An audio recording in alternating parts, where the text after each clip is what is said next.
everybody. Welcome to October. Yeah, the morning routine. Happy morning routine. Happy Monday, everybody. We are in October. It is October 2nd. We're already into the month a little bit. Really excited about all we got going. I love the holidays. Everybody loves the holidays. Got our hats, got our shirts. We're ready to rock and roll into the Halloween season and the rest of the holidays. We love around here so much, so I'm excited to be back on the morning routine. Gabrielle and Clayton did a fabulous job taking over last week and the week before a little bit for the Oktoberfest, which we had a great time last Friday. That was outstanding. Thanks for everybody who participated and had fun. It was awesome. Good job to all the staff that participated and helped out and made that happen. Absolutely awesome. All right, here we go. Yep, we got a cool set. We got cool stuff. We got phone, we got candle, we got creepy dudes, we got creepy artwork and creepy. It's Halloween. It's supposed to be creepy. Here we go with some headlines that not so creepy, but whatever. Here we go. First flock of California condors in 100 years spotted in Bay Area County. That is a creepy bird. I thought the California condors were like majestic. They're really big. That part I get. But they're really kind of creepy looking as well. Ooh, still got it. Still flew nice. Haha. All right, here we go. Ann Morris, a new approach to fixing things and leadership at any level.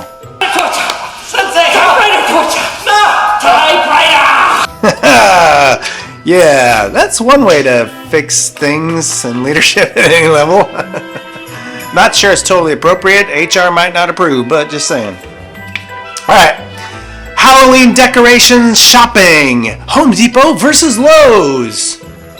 My question is, why do you have to pick? Go to both. Who cares? Yeah, they both got, some's got some of this and some's got some of that. And well, you know, check it out. They got cool stuff. All right, that's the headlines, everybody. We're through the first headlines of October. It's outstanding. All right, now we got to settle down a little bit here and get into what we got. All right, so yes, we got the welcome Halloween season. Here we go. We got some really cool stuff coming up. All kinds of crazy stuff. All kinds of fun stuff. We had our Oktoberfest. That was outstanding. That's out of the way. Even though it's Oktoberfest, it's in September. Kind of closes out September. Gives us the jump into October and all the fun stuff. So that was great. And every year, we start our Halloween season here at BCDI and TCDI with a short film called our Halloween opener. Years past, we've done all kinds of crazy stuff in the building. And crazy things have happened and kind of carries on throughout the season. But it's time. It's time to check out our Halloween opener right here.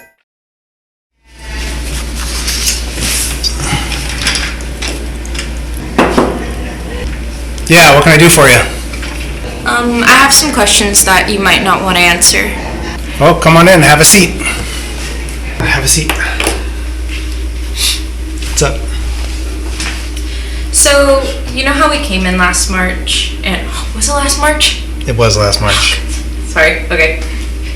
So, you know how we came in last March and we made that short film? Yeah. And how I found that piece of paper with the name Kimberlina on it?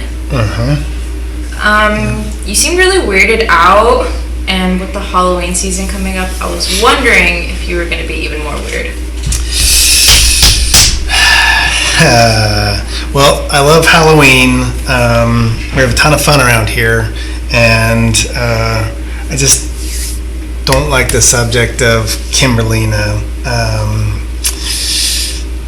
Really, we were here shooting that on a weekend. That's not really when we should be here. So when we're here for program and for work and stuff, it's like okay, but outside of that, I don't like to be here. But who is Kimberlina? And what does she have to do with this place? It's just an old story that goes with the building.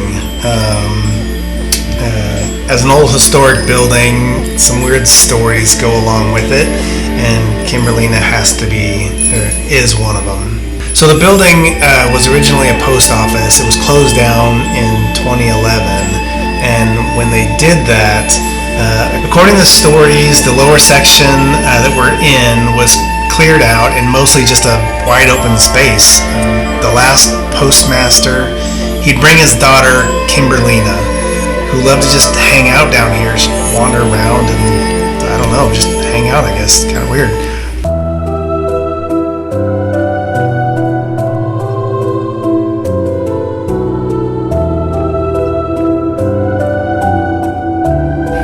claimed, though, to have had some connection to the place.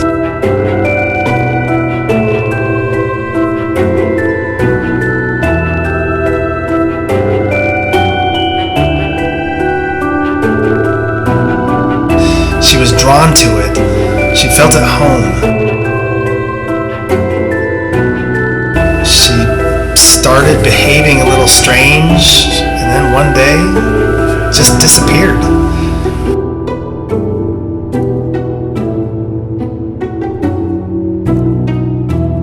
The father was investigated, the building completely searched, they looked everywhere, and just nothing. There was no struggle, there was nothing. She was just gone.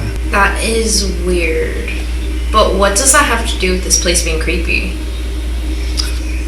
Well, once the post office was closed, it was all the stuff in it was put up for auction and whatnot. But in the meantime, some very weird things kind of happened. But in the meantime, and very weirdly, they hired a gentleman to just make sure the place was taken care of, and nothing happened before they started doing renovations and whatnot. Well, as he moved in, he and his wife got married, and they moved in together.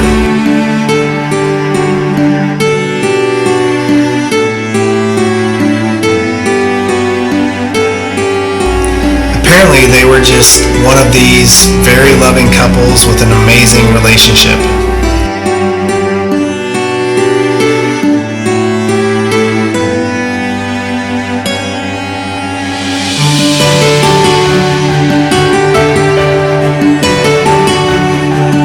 According to reports, they were happy, they had been together for years, and just an amazing couple, and enjoying their time working and taking care of this old building.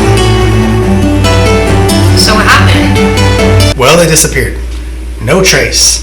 All their stuff left behind, no note, no struggle, no nothing, just gone. So people think that Kimberlina had something to do with that?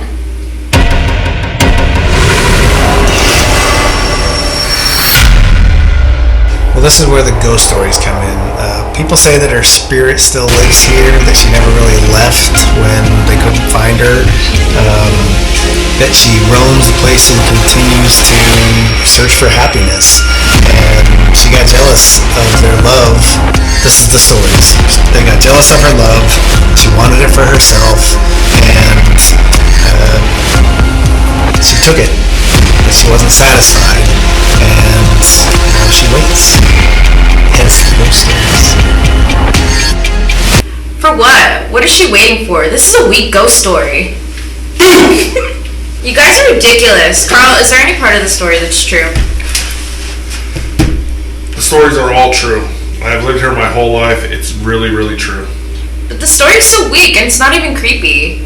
Why were you so weirded out when we filmed the short film? Well, see, I get what you're saying, but the weird part, yeah, the story's kind of weak, but the weird part about it is that when the post office was closed, it had these old murals in it upstairs. And the murals were created by a weird couple. That the dude was really into steampunky stuff, and the lady, the wife, was apparently into witchcraft. One of the murals was said to have a picture that depicted a young lady that later other artists created, but the mural had a picture of a young lady that apparently looks like Kimberlina. Now, I wouldn't think that that's all that weird, except when they closed the post office, two of the murals disappeared.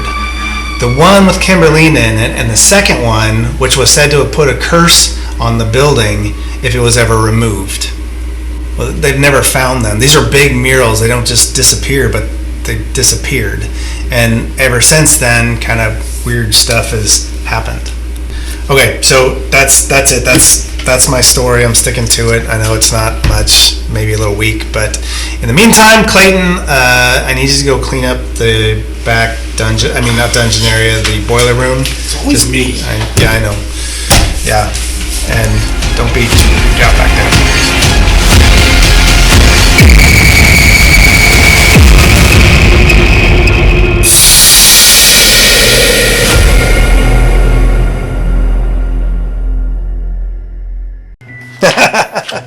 Yeah.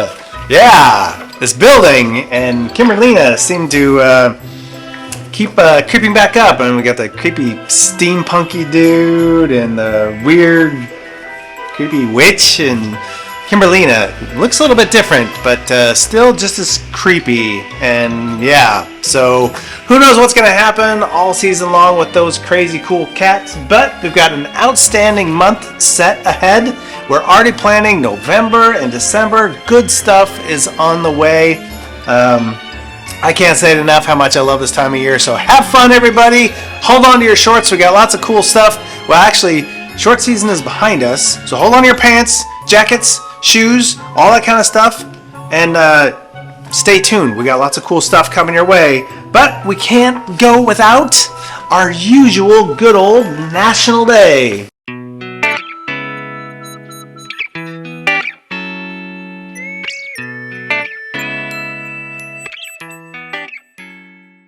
Good morning, everybody. Here we are on Monday, the first Monday of October. We're into the, yes, indeed, that scary stuff. Oh, I can't wait. I have to decide what my costume's going to be. I got to get working on it, huh? I better figure that one out. Behind the 8 ball, as they say. But it is Monday, and it is the first Monday of October. And today's National Day is National Name Your Car. You know, don't you all have a name for your car? We have names for all of our cars. Yes, we do. I named mine Betsy very long ago. And every time I get one, I just like the name Betsy. So I have just put a number next to it. I think I'm on Betsy number 9. Yeah, my daughter's car is Tiana. Because she has a Trailblazer. And before that, she had a Sonic, and it was, it was some sassy name with an S. I can't remember what it was, but she's always named her cars like that. I remember growing up, I learned how to drive, well, first thing I learned to drive was a tractor, so, you know, my father had a name for it that I won't tell you because he always had to fix it, so we won't tell you the name of the tractor. But I took my driver's license in this old Dodge Polara. It was as big as a boat. Yeah, and I named it the Titanic. I did. Still remember having to parallel park with that thing. My word, they would take you downtown, and I grew up in Fresno. It was very crowded downtown, and it'd be like coming here, but bigger, and having to parallel park a car. It was no fun. It was humongous. But that was, yeah, the Titanic. So I think everybody names their car, don't they? It's kind of a rite of passage. And if your car doesn't have a name, I think you should help your family name it, because yeah, I don't know, you know, what you would do. Nobody just calls your car the name of the car. Well, unless you own a Ford, but, you know, that's for people to debate whether they're a Ford or a Chevy person or a Mopar or, you know, whatever. But you got to name your car. And I'd imagine if you ask people, most people will tell you they do name their car. So, think about that. Think about if your car does have a name. And like I said, if it doesn't, I think you need to name it. Because why can't your car have a name too? So, I hope everybody's excited for this month as we move on, because it's going to be a lot of fun. So, everybody peace out, and remember to name your car.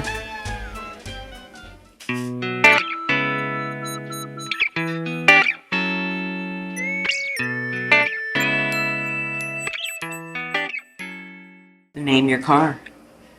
Yay! National Day! Yeah, there might be some Halloween-y ones snuck in there from time to time, but we still got to go back in the bearded past, Mr. Weiss.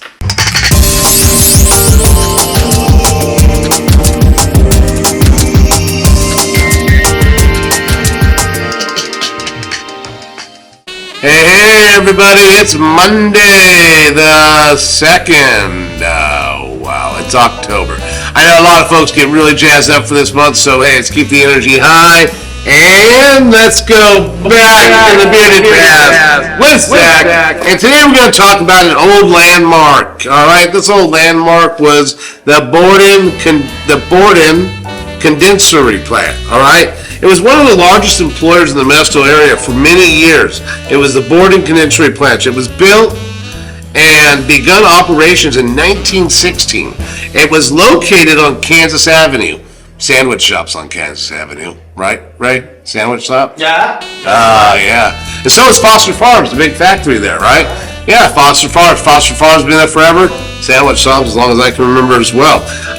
So what happened was the plant produced evaporated milk and sweetened condensed milk in cans. It used a vacuum process patented by Gale Borden Jr. in 1856, actually. So that means, what is that? That is, my goodness, that's 60 years later they actually put this into effect here in Modesto.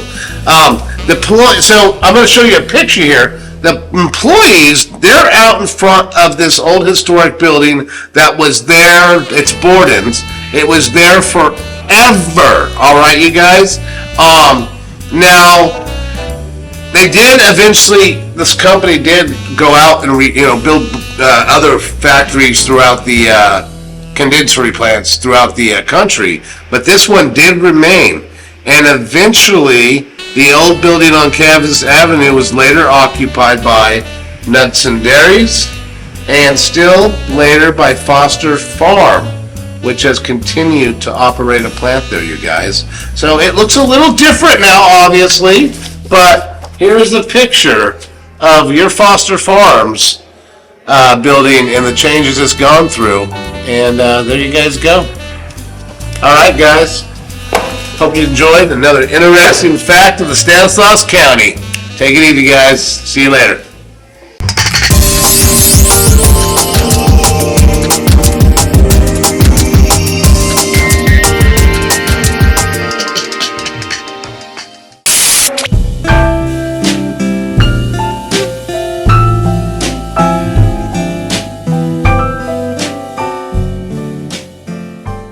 Hello everybody, Joshua Asbill with the positive quote. Today's positive quote, just a reminder, in case your mind is playing tricks on you today and you are feeling down, you matter. You are important, you are loved, and your presence on this earth makes a difference, whether you see it or not.